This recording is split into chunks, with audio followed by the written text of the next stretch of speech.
Aquí y Ahora Producciones presenta Hablemos de Salud. 35 años al servicio de la medicina preventiva.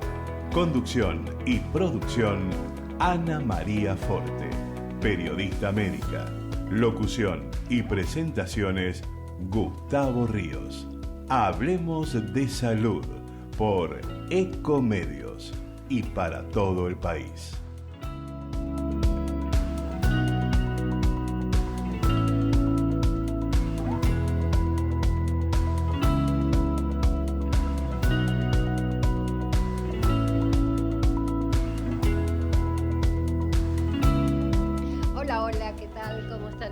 Soy Ana María y bueno, los invito a una nueva edición de Hablemos de Salud y siempre con los mejores profesionales y amigos realmente, la mayoría de ambos. Bien,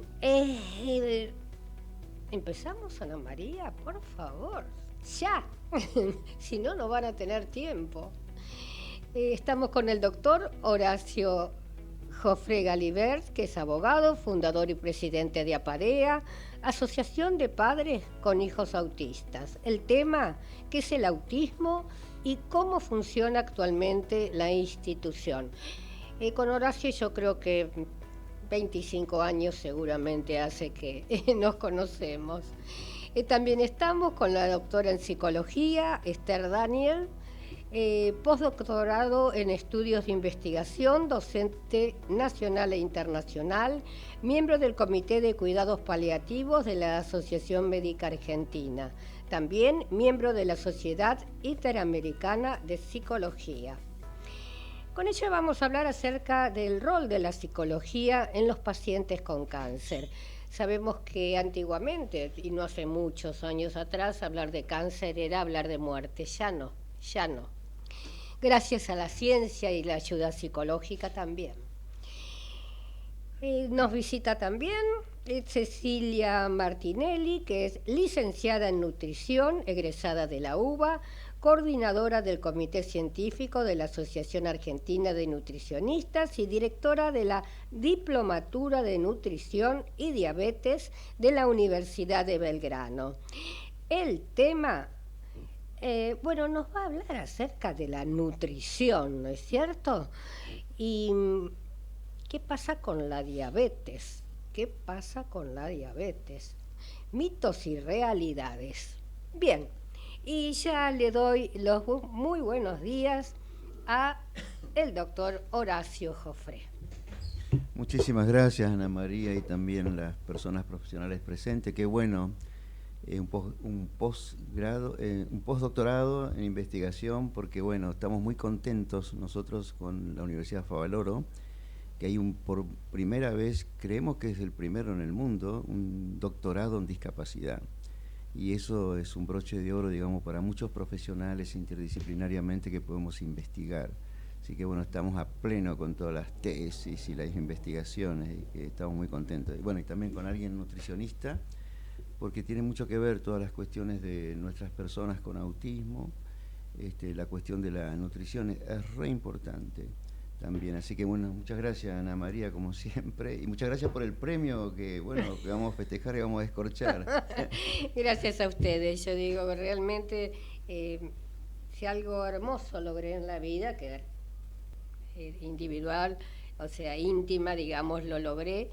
Y en la parte profesional, mi mayor orgullo son los profesionales que tenemos realmente. No sería nada, hablemos de salud, sin ustedes. Horacio, yo quisiera un panorama, ¿no es cierto? Cuando hablamos de autismo, ¿de qué estamos hablando? Bueno, hoy lamentablemente está espectacularmente de moda el autismo.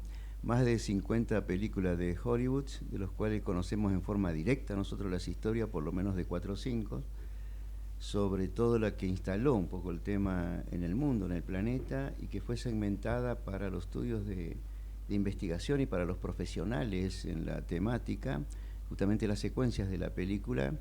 La mamá de Joseph Sullivan, la doctora Joseph Sullivan, la que escribió el libreto para Dustin Hoffman y Tom Cruise y toda esa esa cuestión de Hollywood tan exitosa y que estamos tan agradecidos a la cinematografía nosotros, cuando se presenta el tema bien, y creemos que Rayman es una cuestión muy buena, y que todo el mundo la debiera ver. También la cuestión de Temple Grandin. Temple es socia honoraria nuestra, es la autista más famosa del mundo, ella vive, Ruth Sullivan falleció. Entonces, estas son las personas, si me pregunta, ¿qué es el autismo hoy? Bueno, una es Temple Grandin, por ejemplo, que dicen que es la autista más famosa del mundo. Hablar con ella es realmente importante, solo tuvimos el gusto de tenerla, es socia honoraria nuestra. En este momento está entre las 50 personas más influyentes del mundo. Entonces, primero hay que decir lo que hoy dice la ciencia respecto al autismo. Yo como papá, puedo decir, yo no tengo incumbencia científica en la materia, pero sí como padre, que cuando venimos al mundo hay 3 cosas que el ser humano tiene para poder vivir acá en este planeta, Tierra. Lo primero es reconocer que estamos en una interacción social, hay gente acá, hay una sociedad que hay que entender cómo vivir. Lo segundo es esto, la comunicación verbal y no verbal que tenemos los seres humanos. Y lo tercero es todas las especies del comportamiento, ¿no? Que va desde las estereotipias, las cosas que tienen las personas con esta cuestión del autismo. Y estos 3 elementos se llaman 3 elementos nucleares que tiene que tener para un diagnóstico. El problema con el diagnóstico que es multiforme. Yo tengo 8 hijos, de los cuales y a los otros 7 le han hecho tomografías y positrones, etcétera, etcétera, y la de Ignacio la más perfecta, pero es la que falla, digamos. Entonces, bueno, estos son datos que yo lo digo así muy callejeramente, pero tienen una profunda significancia científica y que hasta el día de hoy es mucho más lo que no se conoce que lo que realmente se sabe. Y vos lo vivís en la familia, sí, en carne propia, por eso te dedicaste a esto, porque no sos médico. No, pero abogado. Bueno, y por supuesto que nos especializamos en Estados Unidos, en Europa, hicimos cursos, bueno, escuchamos a todos los que son leyendo la bibliografía que hoy está del autismo. Yo por la edad que tengo, ya hace 40 años y mi hijo va a cumplir 41 años. Entonces, bueno, Ruth Sullivan, Eric Schopler, que son los padres de las marcas, digamos, de los tratamientos y los métodos que se usan hoy. Y si me preguntás ahora más recientemente, bueno, en realidad es una etiología esto para la ciencia, para los investigadores, que está en continua evolución. Y todavía no se puede precisar con precisión aritmética, por ejemplo, un diagnóstico, sí, los diagnósticos diferenciales, de tal manera que esto hubo una evolución muy importante científicamente y en todo el cuadro. Bueno, hoy todo el mundo sabemos, ustedes son médicos, así que no le voy a decir nada nuevo, por ahí las personas que escuchan, hay 3 vademecum, digamos, 3 elementos en el mundo en este momento, en el planeta, para poder diagnosticar, que es lo que provee la Asociación Psiquiátrica de los Estados Unidos, que ya estamos en la versión del DSM-5, ¿sí? Que allí trae todas las, antes se decía patología, ahora todos los tipos de afecciones que pueda haber, y ahí, digamos, hay algo que se armó como una revolución respecto al autismo. La otra cuestión, que si este criterio de lo que provee el DSM-5 coincide o no con también la evolución que va teniendo la Organización Mundial de la Salud a través del CIE 11, que es el clasificador internacional de las enfermedades, ya estamos en versión 11, sí, hay coincidencia y no hay fricción prácticamente, hay pasividad, digamos, cómo se ven los mismos elementos. Y después últimamente el CIP, que es el clasificador internacional por la funcionalidad que prácticamente le conviene mucho a las obras sociales, en cuanto a poder determinar un poco más las prestaciones que debe cubrir, y es el que normalmente, si tenés un hijo con discapacidad y estás en nuestro tema, es lo que más se maneja hoy para poder diagnosticar. ¿Sabés qué? Yo recuerdo, sí. Aproximadamente, tengo 35 años de programa y ejercí 14 años de maestra jardinera con antelación. Y recuerdo siempre, yo era muy jovencita, pero a mí me interesaba meterme en las casas de las familias, porque teníamos al niño en el rincón de la casita donde jugaban, y es el rincón más rico para el profesional de alma, porque ahí aflora la familia. Y había una chiquita, alrededor de 3 años, que no hablaba, y con 2 maderitas golpeaba sobre la mesita y se la pasaba todo el tiempo del jardín en esta situación. Esos golpes que ustedes escuchan y que no nos están viendo por internet es precisamente lo que yo escuchaba todos los días. Al principio yo creo que estuve un mes observando, aparte no sabía tanto en salud, pero que aquí había algo raro. Llamé a la mamá y le dije, ¿usted va a venir al jardín? No, en mi casa no, en mi casa juega, en mi casa... Yo le quiero decir esto, la nena va a seguir en el jardín de infante hasta que cumpla los 5 años, yo se lo aseguro. Pero usted dígame la verdad para ayudarla. Usted va a venir y se va a quedar en el jardín sin que se dé cuenta su hija. Muy bien. Estuvo las 2 horas de jardín o el tiempo que era porque no lo recuerdo y me decía, esto nunca lo hace en mi casa. Bueno, al tiempo llamo al padre. Al padre le digo lo mismo. El padre se quedó y la nena seguía con ese movimiento pendular. Y le dije, para mí, no soy médica, estoy tratando de aprender todo lo que puedo para ayudar a los padres, porque lo único que yo quiero es ayudar. La nena algo tiene. Me dijo, esto en mi casa no lo hace. Bien. Cuando llegamos a los 4 años, que ya tenía que ir a su preescolar, la sacó porque no podía continuar. Y se quedó, la sentaron, como yo digo, en el jardín de la casa que daba a la calle. Toda la vida sentada ahí. O sea que le escondieron. Bien. Actualmente, ¿existen padres que tratan de ignorar el tema? Bueno, es un temón que estás planteando porque en nuestra época, hace 40 años, el problema es que todo el mundo escondía y no quería decir esto y esta cosa, ¿no? Pero además no había información, no había internet, no había nada. Hoy es tanta la información que hay, pero tanta la que hay que apretar. Bueno, y aparte todo el mundo es autista, hasta los artistas son autistas, y los jugadores de fútbol, todo el mundo es autista. Ahí dejamos justito, ¿no? Hacemos un pequeño paréntesis y enseguidita volvemos. Esto que me vas a explicar, que cómo van a querer ser autistas los artistas. Eso bueno, no lo entiendo. También hay mucho negocio para muchas corporaciones y muchos profesionales que explotan todo esto. Bueno, y nosotros como papá y como organización nacional tenemos que auditar esto y decir un poco, poner las cosas bien. Vamos al cortecito tan pedido y continuamos. Señor empresario o profesional de la salud, la difusión de su producto o servicio a través de nuestro programa es el medio más eficaz para acceder al público. Comuníquese con el Departamento de Publicidad 154-989-0420. Hola, soy Mariana Arias y soy la madrina de esta asociación sin fines de lucro Fiebre Mediterránea Familiar Argentina. Si tenés alguno de estos síntomas de manera esporádica en niños, fiebre sin motivo, dolor abdominal, vómitos, problemas esqueléticos, en adultos, dolor muscular, torácico, pulmonar, articular, presión arterial alta, erupciones, vómitos, problemas intestinales y no tenés un diagnóstico certero, es posible que tengas fiebre mediterránea familiar, una enfermedad genética de difícil diagnóstico y muy poco frecuente. Tu médico puede detectarla a través de un análisis genético. Nosotros queremos ayudarte, por eso contactanos en nuestro Facebook Fiebre Mediterránea Familiar Argentina, pacientes y familias. Te estamos esperando.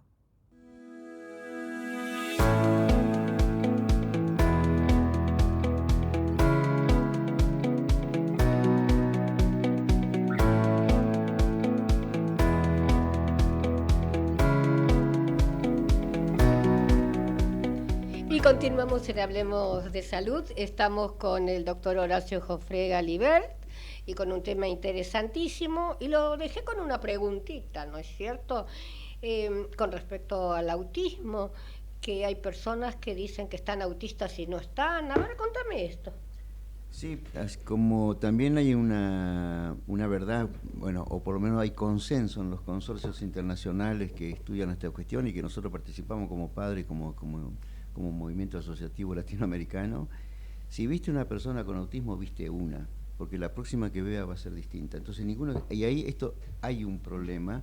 Hoy cuando decía respecto al diagnóstico, porque también están de moda que muchas personas aparecen con Elon Musk, por ejemplo, Bill Gates, bueno, muchos famosos, y es cierto, bueno, algunos han podido más o menos expresar y tienen su diagnóstico. En nuestra asociación, en este momento tenemos un montonazo de gente que ni nos esperábamos hace 10 años atrás nomás.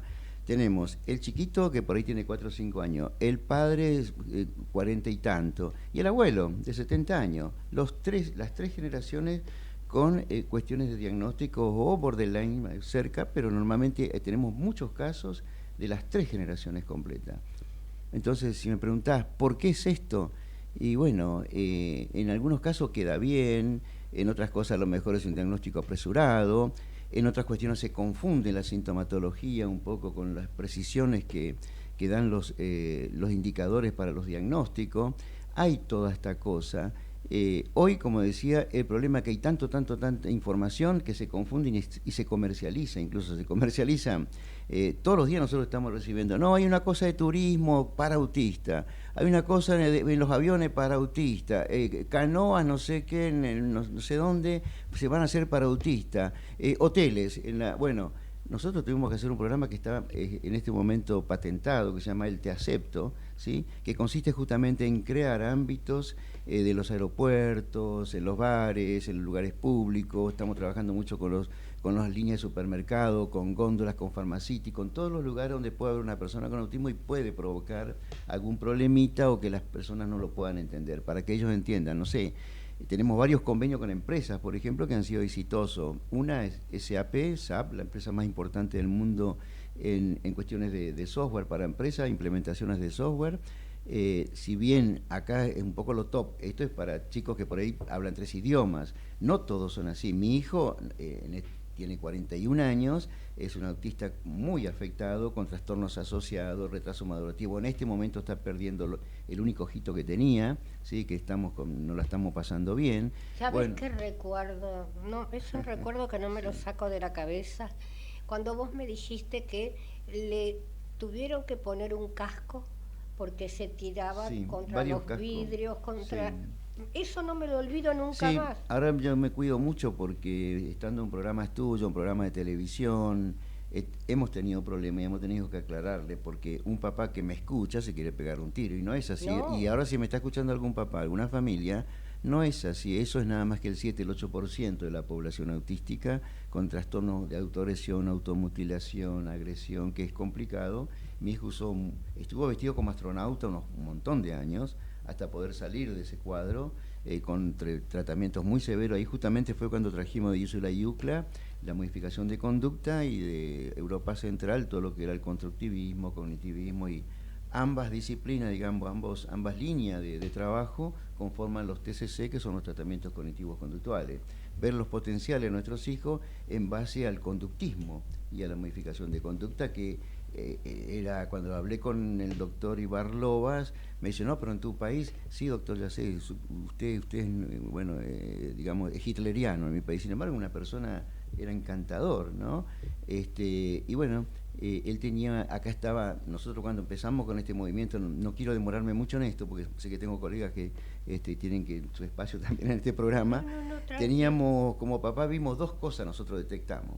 Un hegemonismo médico, céntrico, asistencialista, un discurso extremadamente biológico que no nos entendíamos con los papás, y que decía el almacén psiquiátrico, la internación. Yo me negué a que mi hijo lo internen.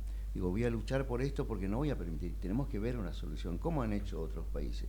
Y el psicoanálisis, que la castigaba mucho a nuestras madres. Estaban de moda 2 libros en eso entonces que se editaron en 1967, que era el famoso Bruno Bettelheim con la fortaleza vacía, que pobrecita las hacía de goma a las madres, ¿no? Con una culpabilidad total, aparte siempre fue muy culpógeno. Y el de Clara Park, que era una mamá que escribió sobre una niñita preciosa, ¿sí? Que era La ciudadela sitiada. 2 exponentes, digamos, en esa época, que había que leer los 2 libros para ver cómo nos situábamos los padres y cómo salíamos. Bueno, lo que quiero decir, en conclusión, hoy nos están llamando ayer y todos estos días por el caso de Maju, no sé, Maju Lozano. Bueno, nuestro equipo hoy se reunió y te vamos a enviar una especie de, no digo de dictamen, pero sí de una opinión profesional, técnica, multidisciplinaria. Recién me mandaron el borrador, estaba tratando de leerlo, y en realidad no es tan fácil decir yo tengo autismo. Hay que ver quién lo diagnosticó, qué psicométricos se usaron, si se utilizó la 2, qué herramientas, con qué precisión. Bueno, según nuestros profesionales están estudiando un caso así porque es un caso público. Nosotros hasta ahora respondimos eso, que nuestros profesionales se van a expedir sobre esto porque es una figura pública y no queremos que se mancille el cuadro que tienen nuestros hijos. Nosotros tenemos que luchar por esto y tampoco, bueno, que se desdiga o que, hay un término que se acostumbra ahora, bueno, no me acuerdo, que se usa mucho, no más allá del mancillamiento, sino que las familias se preocupan y se usa mal el término. Elon Musk, por ejemplo, ha demostrado, y aparentemente los consorcios científicos, y porque nosotros tenemos la información, estaría, ¿sí?, dentro de ese cuadro. Digo, una persona tan famosa que quiere ir a Marte, por ejemplo, ¿no?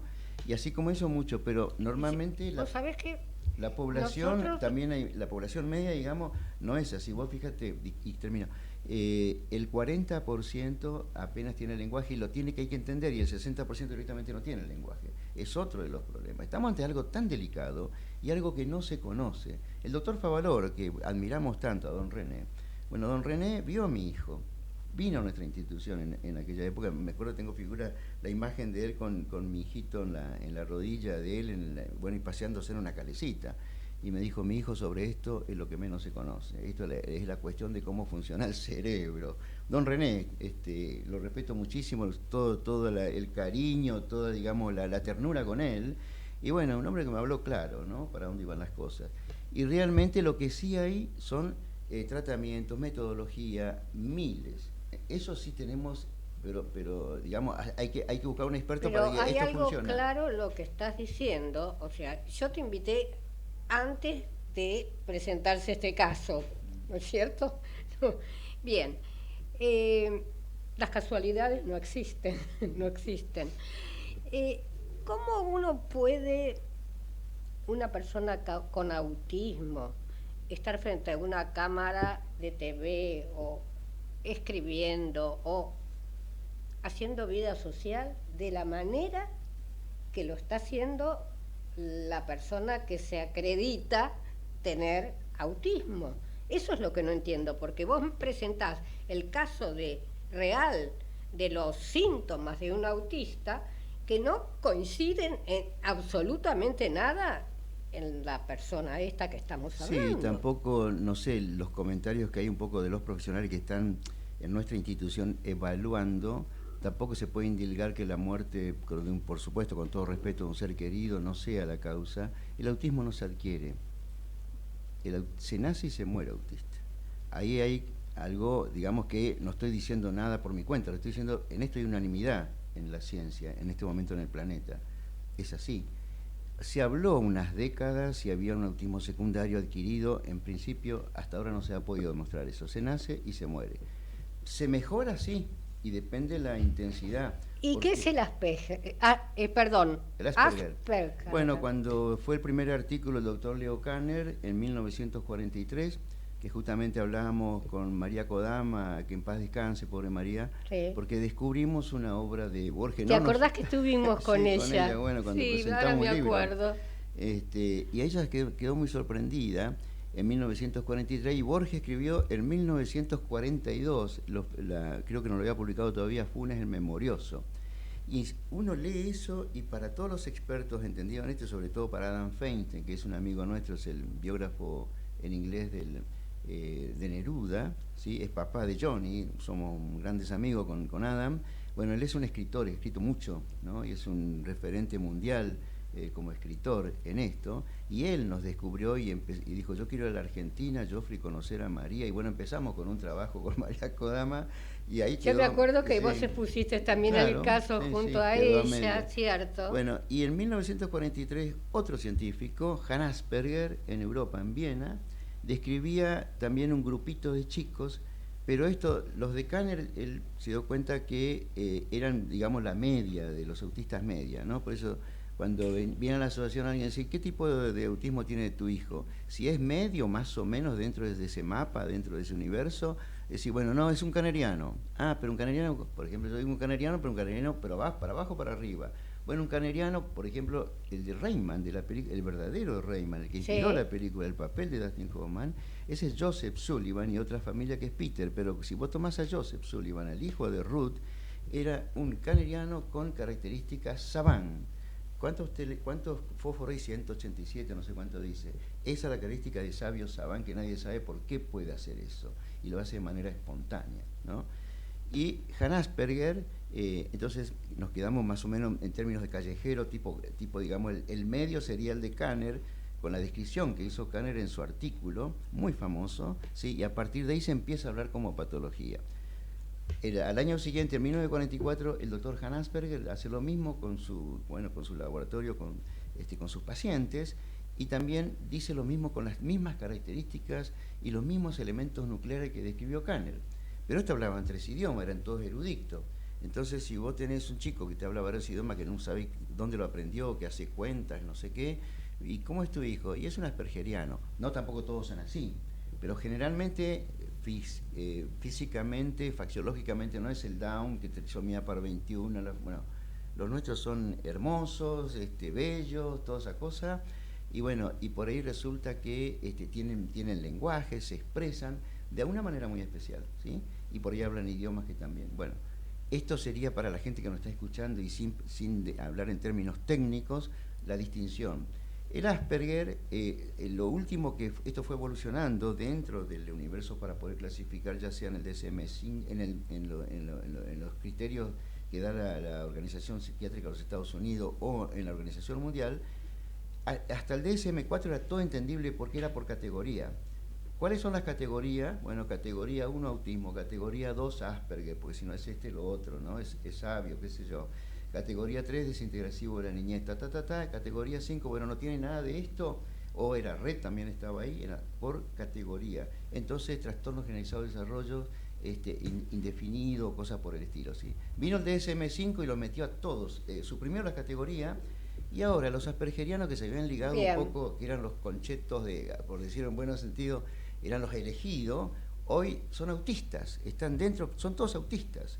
Entonces hay una puja entre nosotros internamente. Exacto. En que ellos perdieron la calidad que tenían de categoría y ahora son un autista más. Entonces se pelean para decir, no, yo soy Asperger, ¿no?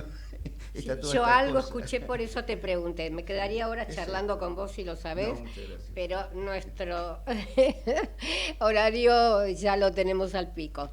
Bien, entonces, como para cerrar después, para redondear, ¿no es cierto? Vas a tener unos minutitos, pero es muy dudoso lo de esta conductora. Sí, la verdad que nuestros profesionales se están expidiendo porque así las veces que nos llamaron todos los medios pedimos algo serio. Perfecto. Para que puedan debatir interdisciplinariamente y se va a hacer por escrito una ponencia nuestra, un posicionamiento en nuestras redes. Yo no sé qué le dio realmente, si es así, para hacer, digamos, un invento de esta manera, ¿no? Porque eligió la peor de las enfermedades porque salta a la vista. Ojo, si te escuchan los papás, no es enfermedad, dicen ahora, ¿no? Acordate. No, perdón, es una condición. Y ahora es condición. Perdón. Sí, bueno, eso. ¿Vamos al corte tan pedido?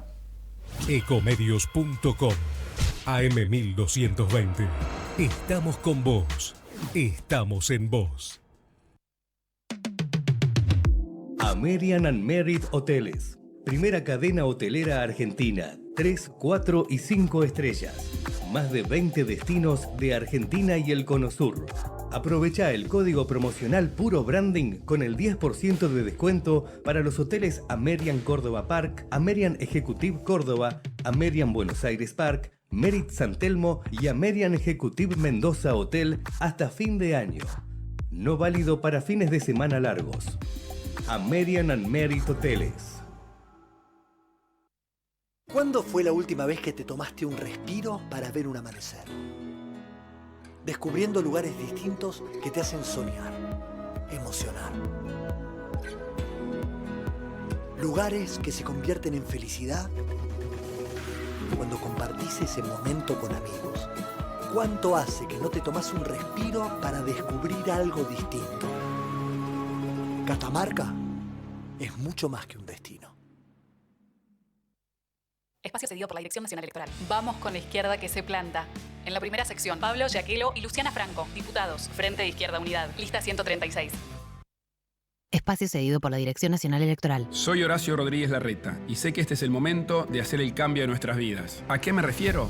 A que sean los narcos y los delincuentes los que tienen que vivir encerrados y no los millones de argentinos de bien. Podemos hacer el cambio de nuestras vidas. Somos nosotros los que podemos. José Luis Espert, Cintia Houghton, precandidatos a senadores nacionales por la provincia de Buenos Aires. Lista 132-5. Juntos por el cambio. Espacio asignado por la Dirección Nacional Electoral. Frente Patriota Federal, lista 95A. Primero la Patria. César Biondini, presidente. Mariela Bendaño, vice. Nacionalismo o más de lo mismo. Espacio cedido por la Dirección Nacional Electoral. Porque acá respetamos a las instituciones y creemos en su independencia. Y para que todo esto también pase en el resto del país, yo los voto. Es hora de levantar Argentina. Juan Schiaretti, precandidato a presidente de la Nación. Florencio Randazzo, precandidato a vicepresidente de la Nación. Hacemos por nuestro país. Lista 133A. Espacio cedido por la Dirección Nacional Electoral. Imaginemos una Argentina distinta. Un país donde los honestos, los que se rompen el lomo trabajando, salgan ganando. Con menos plata en manos de los políticos y más plata en tu bolsillo. Con menos impuestos y sin inflación. Esa Argentina distinta es imposible con los mismos de siempre. Pongamos un punto y aparte. Milei Villarruel, precandidatos a presidente y vice de la Nación. La libertad avanza. Lista 135. Informate en ecomedios.com. Seguinos en TikTok, @ecomedios1220. ¿Tiene alguna inquietud sobre su salud o la de su familia? Hablemos de Salud les responde vía mail. Tomen nota. hablemosdesalud@hotmail.com o a través de nuestra página www.hablemosdesalud.com.ar. Karina Uranga, distinción en estética, tratamientos faciales y corporales, Escuela KU, cursos de cosmetología y estética corporal. WhatsApp 11 36 12 30 35, Caballito, Ciudad Autónoma de Buenos Aires. Look 5D transforma tu imagen para una buena comunicación con el entorno. Trabajamos desde lo físico hasta lo energético. Tratamiento integral para el cabello, rostro y cuerpo. José María Moreno 393 Caballito, Ciudad Autónoma de Buenos Aires. Facebook e Instagram, Look 5D.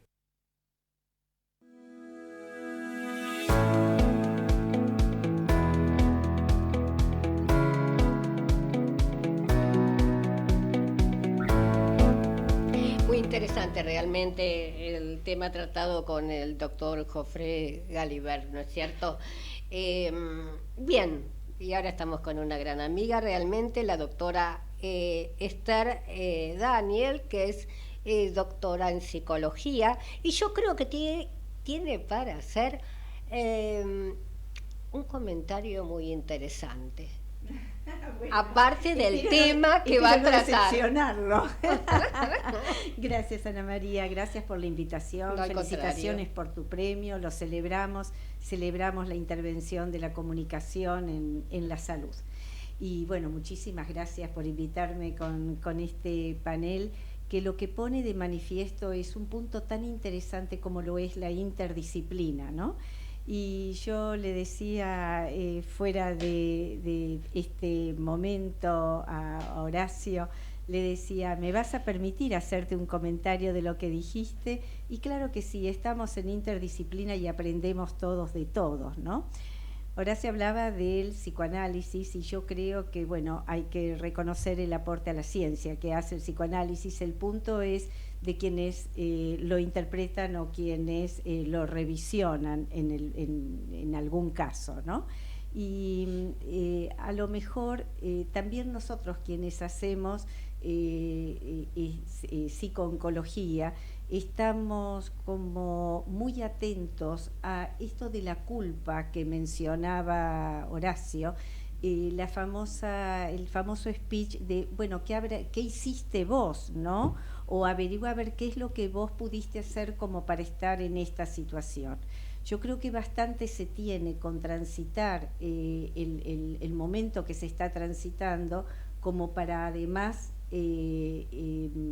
hacer énfasis en una cuestión culpógena o culposa, como también estas indicaciones de a veces que viene de la psicología positivista, de estar guapa, de estar bella, de estar maquillada, en el caso de las mujeres que están transitando cáncer, y en el caso de los hombres todas las metáforas bélicas de la lucha contra la enfermedad en relación al deporte y en relación al éxito. Si vos me permitís, Ana María, me parece muy interesante que vos más de una vez hayas convocado a especialistas en psicooncología como para que precisamente este funcionamiento como psicooncólogos se dé a saber a la comunidad y se dé a saber que el paciente tiene el derecho, más allá de que se le oferte o no, a ser tratado como lo que es, alguien que es entero, no cabeza por un lado, cuerpo por el otro, familia por el otro, no. Incluso los que estamos aquí, Cecilia hablando de nutrición, Horacio hablando hasta de bioética, vos de comunicación, todos derechos, todos tenemos que ver con lo que está transitando el otro y bueno, cada uno aportará su herramienta, ¿no? ¿Qué es lo que hacemos los psicooncólogos? Esa era la pregunta. El ser humano es un ser bio, psico, socio, espiritual. Entonces tiene que ser atendido y asistido y tratado como tal. Y la incorporación o la inclusión del psicooncólogo en los equipos de salud tendría que estar desde antes del diagnóstico. Hemos visto en investigaciones que antes de ser diagnosticado el paciente con la enfermedad cáncer, ha tenido, en mi experiencia y en mi corte de investigación, yo he podido visualizar que el paciente que ha sido diagnosticado con cáncer 2 o 3 años antes de recibir el diagnóstico ha vivido un evento de corte disruptivo que tiene calidad de traumático. Esto, si bien en algún momento se pudo hablar de estrés, es más que eso, es la cualidad de un evento que le falta la palabra, ¿no? Como para poder nominar eso que ha padecido, y es de diario conocimiento esto de que cuando la palabra enmudece, el cuerpo habla y sale por donde se puede. Esto no significa que yo esté haciendo una explicación psicológica de la enfermedad, sino que estoy hablando de factores de riesgo y factores multicausales para hacer una enfermedad o para tener una enfermedad. O sea, Esther, vos estás diciendo que antes de tener el diagnóstico ya la persona tiene que prepararse psicológicamente para recibir el diagnóstico. No, yo digo que antes del diagnóstico es posible que es como, bueno, el mismo psicoanálisis habla de condiciones necesarias y suficientes. Hay fumadores, si bien sabemos que el tabaco es un factor de riesgo importante, hay fumadores que no tienen cáncer de pulmón y hay gente que no ha fumado nunca en su vida y sin embargo tienen cáncer de pulmón. Entonces, la enfermedad cáncer es una enfermedad multifactorial. Esto no significa que solamente sí, hay cánceres que son hereditarios desde ya, pero es un mínimo porcentaje. Esto no significa que solamente la causa que como llamamos orgánica o que tenga que ver con el cuerpo va a provocar la enfermedad. Necesita eso, necesita una emocionalidad que sustente, necesita las redes familiares, necesita tantos otros necesita la alimentación, necesita tantos otros factores como para concurrir a ese momento de diagnóstico. Lo que digo es que antes del diagnóstico, en mi experiencia, ha habido la presencia de un evento, llámese divorcio, llámese muerte de familiar, llámese duelo no suficientemente procesado, que coincide a concurrir, ¿no? Que viene a estar dentro del pool como para que cuando haya una condición que detona, salte a la palestra, ¿no? Entonces, me interesa reforzar la condición multicausal de la enfermedad, la necesidad de una detección oportuna. El cáncer, vos bien dijiste, Ana María, al comienzo, el cáncer no es una enfermedad mortal, siempre y cuando sea bien detectada a tiempo o tenga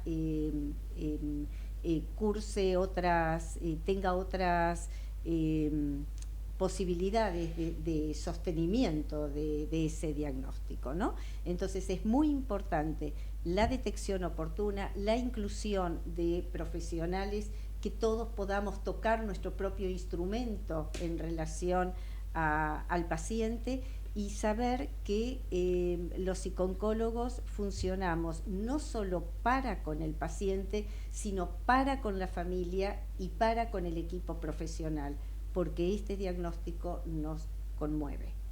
Perfecto. Hacia el final vas a hacer un redondeo con todo lo que ha quedado, que fuiste más que clara y concisa. Gracias. Adelante con este corte tan pedido. El objetivo de Hablemos de Salud es brindarles a través de una calificada información los conocimientos necesarios para la prevención de enfermedades mediante la promoción de la salud.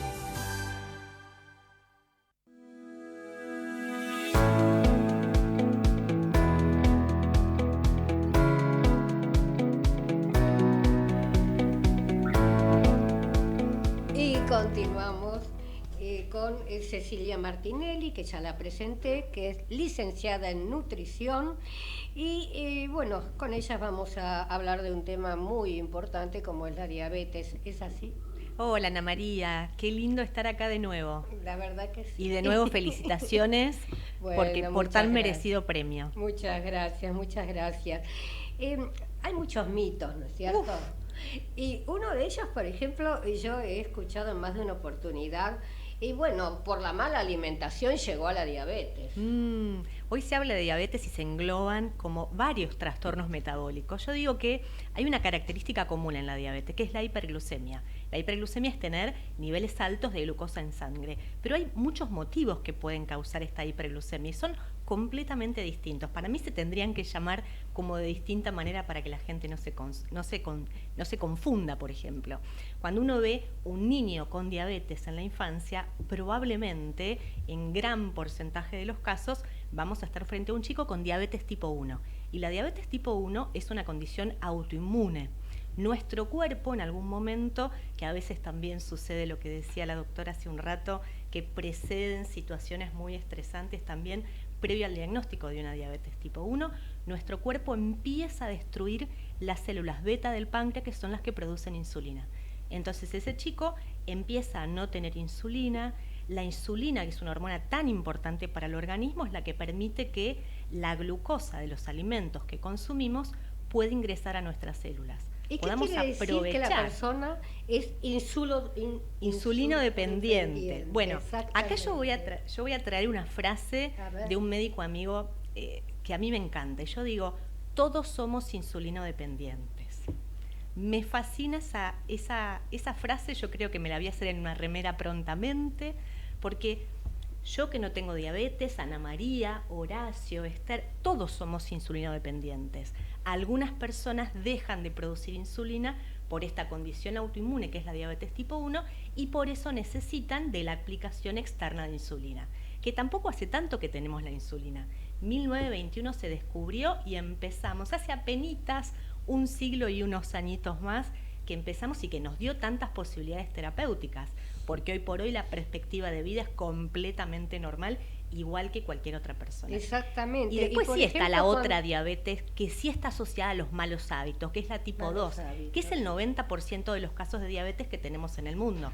Casi un 12% de la población mundial hoy viven con diabetes. Y ese 90% de casos es una diabetes tipo 2 que se debe básicamente a una mala utilización de insulina y que también precede muchas otras situaciones. Empezamos con una insulinoresistencia, generalmente porque tenemos exceso de grasa en el cuerpo, una muy mala alimentación, somos sedentarios, estamos demasiado tiempo quietos, tenemos poca masa muscular.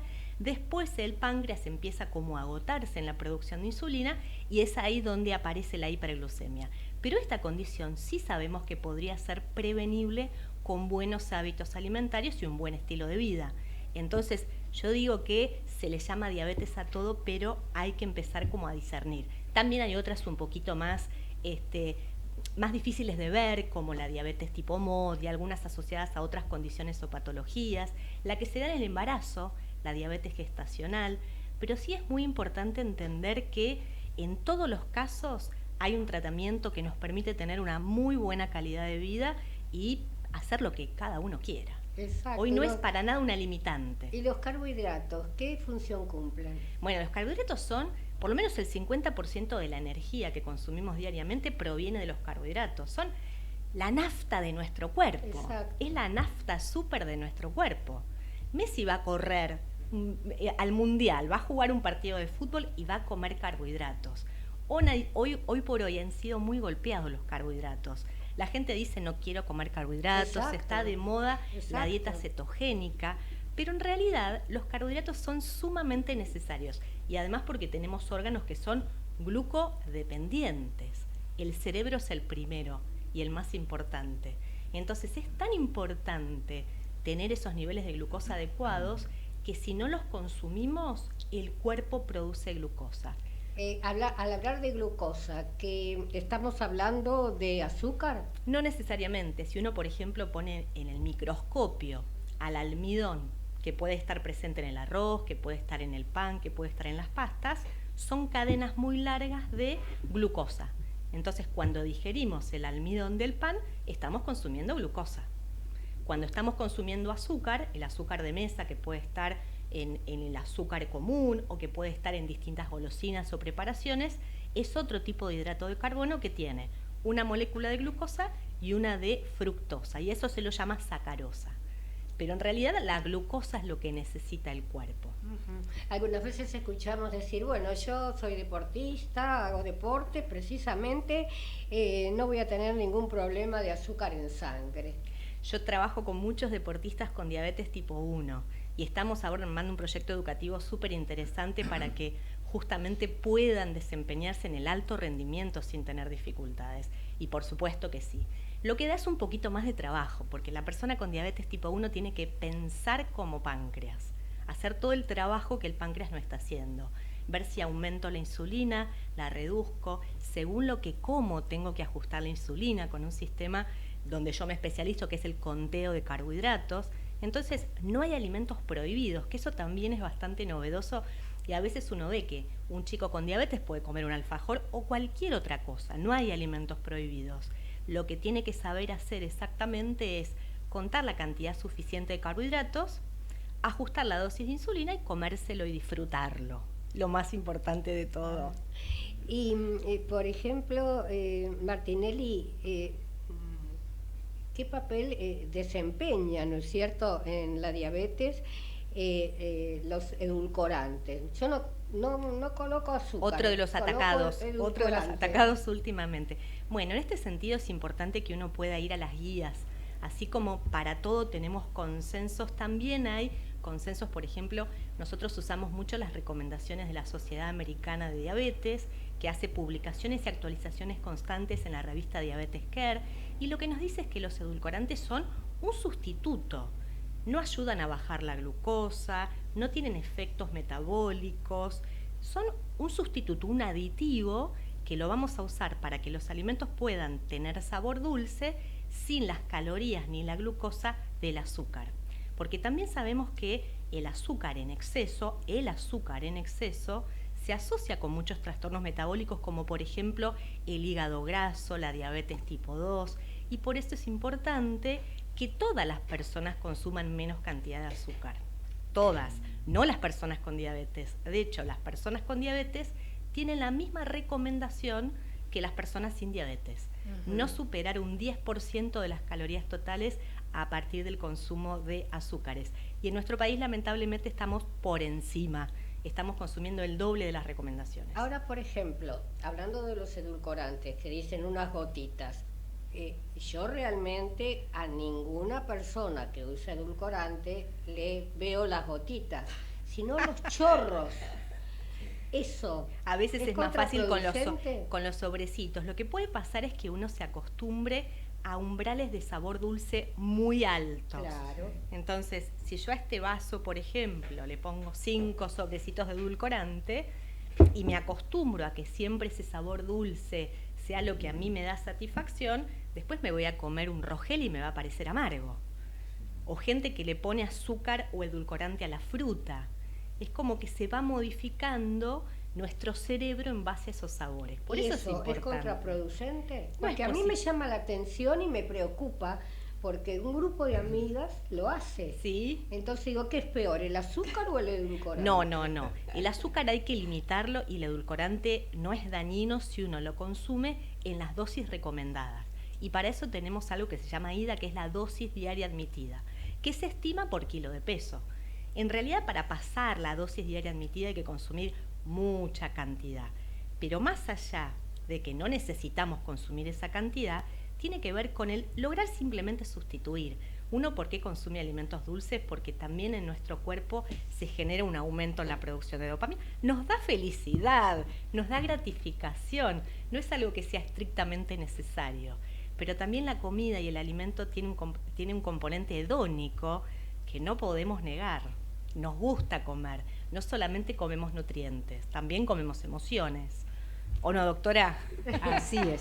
La última pregunta, con respecto precisamente a la diabetes. ¿Se puede decir que la diabetes es hereditaria, saltea generación? Qué interesante, porque también para la diabetes tipo 1 necesitamos que haya una predisposición genética, que no es suficiente. Luego necesitamos un detonante. Sin embargo, una persona que no tiene esa predisposición genética, aunque pueda tener situaciones de mucho estrés o se pueda ver expuesta a determinados componentes ambientales, desarrollará otro tipo de patologías, pero no diabetes tipo 1. Necesitamos sí o sí que haya un componente hereditario, que de hecho la diabetes tipo 1 se asocia, por ejemplo, a otras patologías autoinmunes como puede ser la celiaquía, la enfermedad de Hashimoto, la tiroiditis de Hashimoto. Sí. Entonces, tiene que haber una condición genética predisponente y luego va a haber un detonante ambiental, pero también es multifactorial. Perfecto, aprendí cualquier cantidad. Con respecto al tema de diabetes, es apasionante como todos los temas que hemos tratado en el día de hoy. Vamos a ir al redondeo de 1 minuto. Empezamos por el doctor Jofre Galiber, que ha quedado en el tintero. Mucho, pero bueno, hay que reducirlo. Muchas cosas, pero la verdad que muchas gracias, Ana María. Al contrario, un gusto tenerte. Y también, bueno, con las profesionales presentes, la verdad que yo siempre le digo a los papás, y también lo decía la vez pasada en Canadá, que ellos, bueno, es distinto porque nos llevan nada más que por ahora 10 años de ventaja en cuanto al protagonismo de los padres, de las ciencias y eso.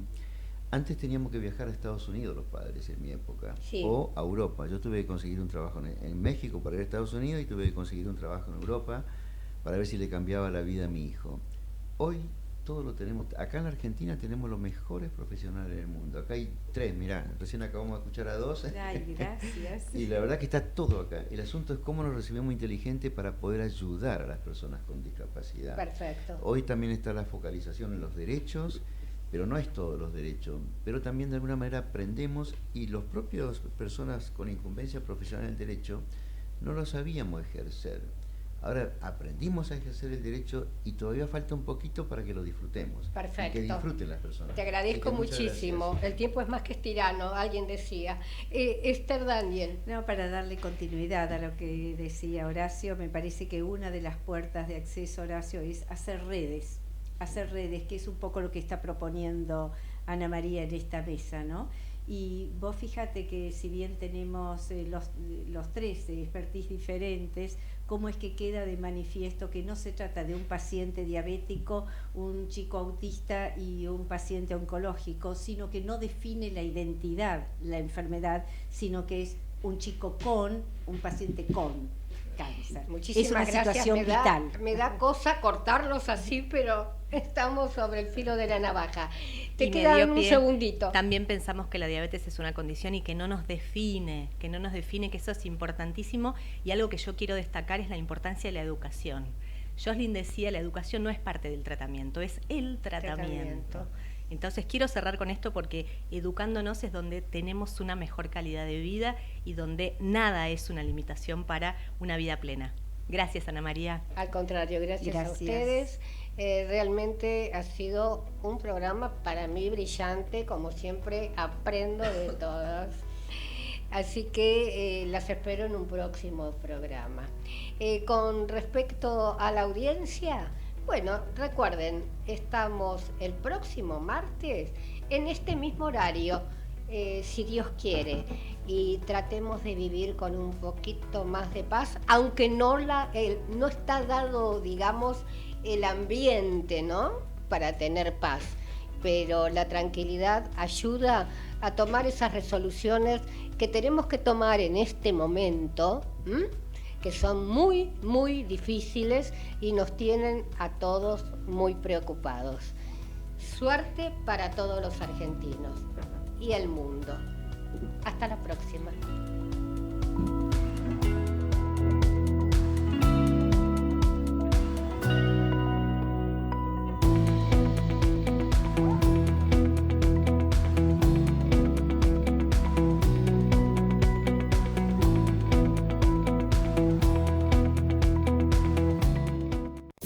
Desde Buenos Aires, transmite LRI 224, AM 1220, Ecomedios.